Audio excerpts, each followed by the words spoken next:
So I've needed a lot of time to really think about Sean Strickland because this guy is so unbelievably cooked. I mean, it's truly over for Sean Strickland. I mean, he lost against Dricus Du Plessis again in a way more dominant fashion.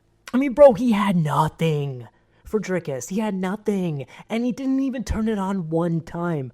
And not only that, Sean Strickland's own coach is just leaving him behind and telling him he should honestly retire. He's basically telling him to retire.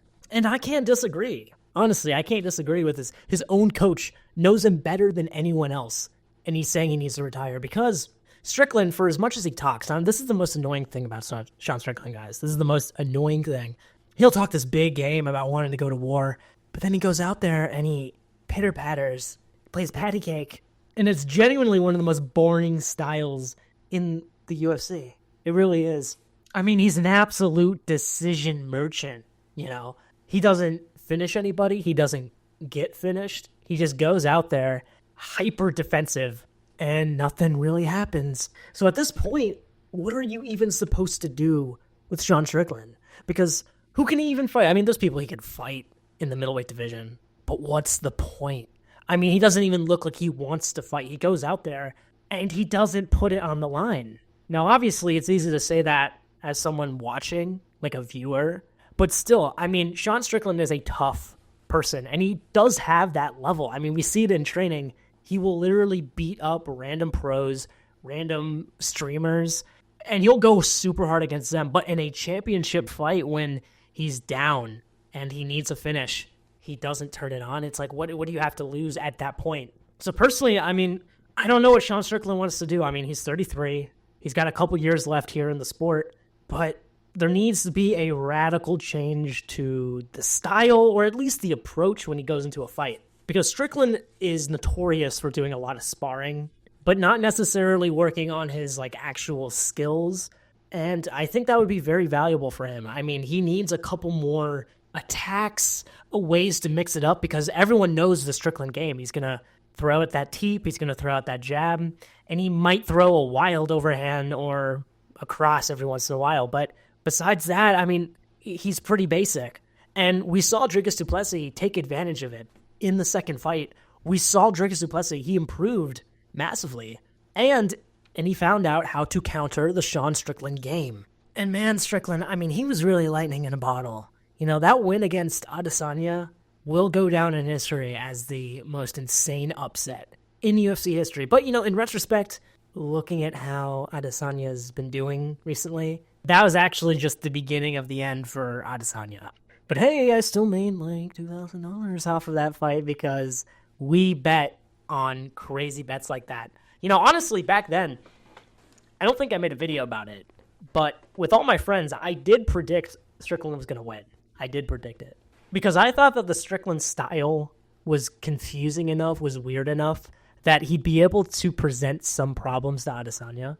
And that's true. I mean, Strickland is still a tricky fighter, but, I mean, we saw with Dricus Du Plessis, the way to beat him is pretty clear. And other fighters have also shown this as well. I mean, Jared Cannonier showed it as well.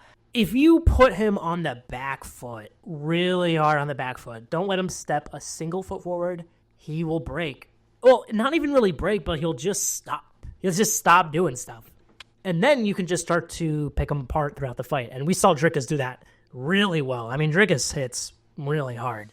Really, really hard. So he was really piecing up Strickland. And when he broke Strickland's nose, I mean, it was really, really over. I mean, you saw Strickland in the corner. He had no more fight left in him. And to be fair, though, a broken nose is brutal. Brutal. It is hard to fight through that. But, I mean, that's what happens when you're just kind of hyper defensive. I mean, a shot gets through and you're done. I guess at the end of the day, Strickland just needs a more dynamic offense, you know? A bigger variety of kicks, mixing it up to the legs, body, head. He never throws any kicks to the body or the head. It's always to the legs if he ever throws a kick. And mix up the stance even. I mean, I know he loves like the Philly shell, iCarly stance, but if he went a little bit more traditional, maybe switch stances, he could present a lot more problems to future opponents because they'd be a lot more like, oh, okay, I've never seen this before.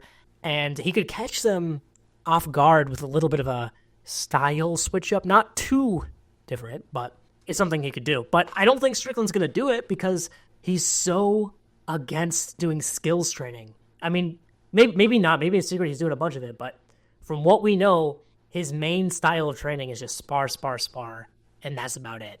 Which isn't terrible, but it's hard to work on specific skills when you're just doing open sparring with no particular goal besides just beat your opponent.